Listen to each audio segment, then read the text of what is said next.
Chapter 14, Southern Sudan, 2009. For 3 days, the air around Naya's home was filled with the sound of the drill. On the third afternoon, Naya joined the other children gathered around the drill site.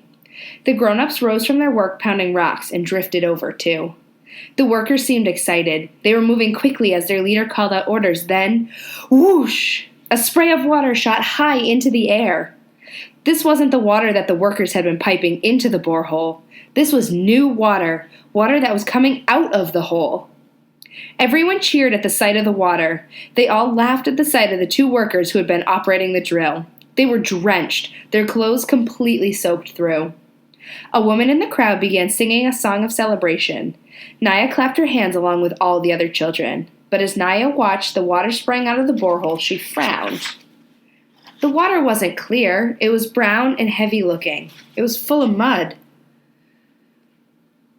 Ifo Refugee Camp, Kenya, 1992 to 1996. Salva was now 22 years old. For the past 5 years, he had been living in refugee camps in northern Kenya. First at the Kakuma camp, then at Ifo. Kakuma had been a dreadful place, isolated in the middle of a dry, windy desert. Tall fences of barbed wire enclosed the camp. You weren't allowed to leave unless you were leaving for good. It felt almost like a prison. 70,000 people lived at Kakuma. Some said it was more, 80 or 90,000. They were families who had managed to escape together, but again, as in Ethiopia, most of the refugees were orphan boys and young men. The local people who lived in the area did not like having the refugee camp nearby.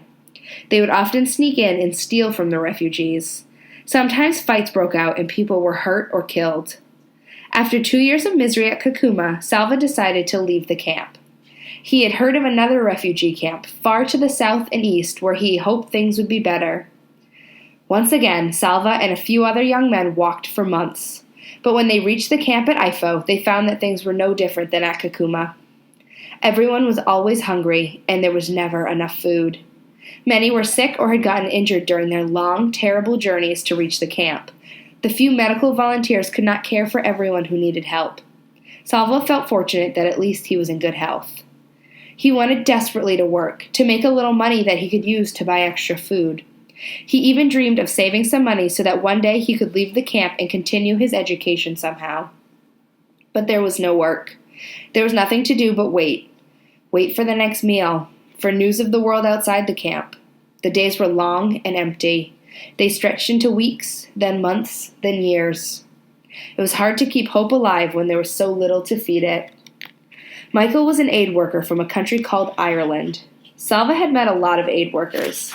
They came and went, staying at the camp for several weeks or at most a few months.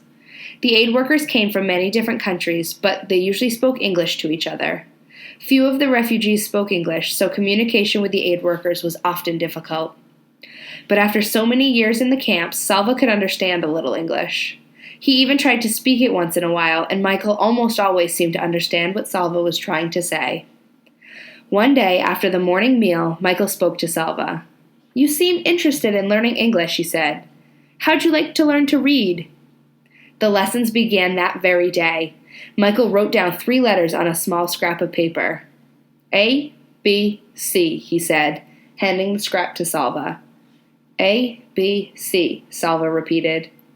The whole rest of the day, Salva went around saying A, B, C, mostly to himself, but sometimes aloud in a quiet voice. He looked at the paper 100 times and practiced drawing the letters in the dirt with a stick over and over again. Salva remembered learning to read Arabic when he was young. The Arabic alphabet had 28 letters, the English only 26. In English, the letters stayed separate from each other, so it was easy to tell them apart. In Arabic words, the letters were always joined, and a letter might look different depending on what came before or after it. "Sure, you're doing lovely," Michael said the day Salva learned to write his own name. "You learn fast because you work so hard." Salva did not say what he was thinking, that he was working hard because he wanted to learn to read English before Michael left the camp. Salva did not know if any of the other aid workers would take the time to teach him. But once in a while, it's good to take a break from work. Let's do something a wee bit different for a change. I'm thinking you'll be good at this. You're a tall lad. So, Salva learned 2 things from Michael: how to read and how to play volleyball. A rumor was spreading through the camp. It began as a whisper, but soon Salva felt as if it were a roar in his ears. He could think of nothing else. America. The United States. The rumor was that about 3,000 boys and young men from the refugee camp would be chosen to go live in America. Salva could not believe it. How could it be true? How would they get there? Where would they live? Surely it was impossible. But as the days went by, the aid workers confirmed the news. It was all anyone could talk about. They only want healthy people. If you are sick, you won't be chosen. They won't take you if you have ever been a soldier with the rebels. Only orphans are being chosen. If you have any family left, you have to stay here. Weeks passed, then months. One day, a notice was posted at the camp's administration tent. It was a list of names. If your name was on the list, it meant that you had made it to the next step, the interview. After the interview, you might go to America. Salva's name was not on the list.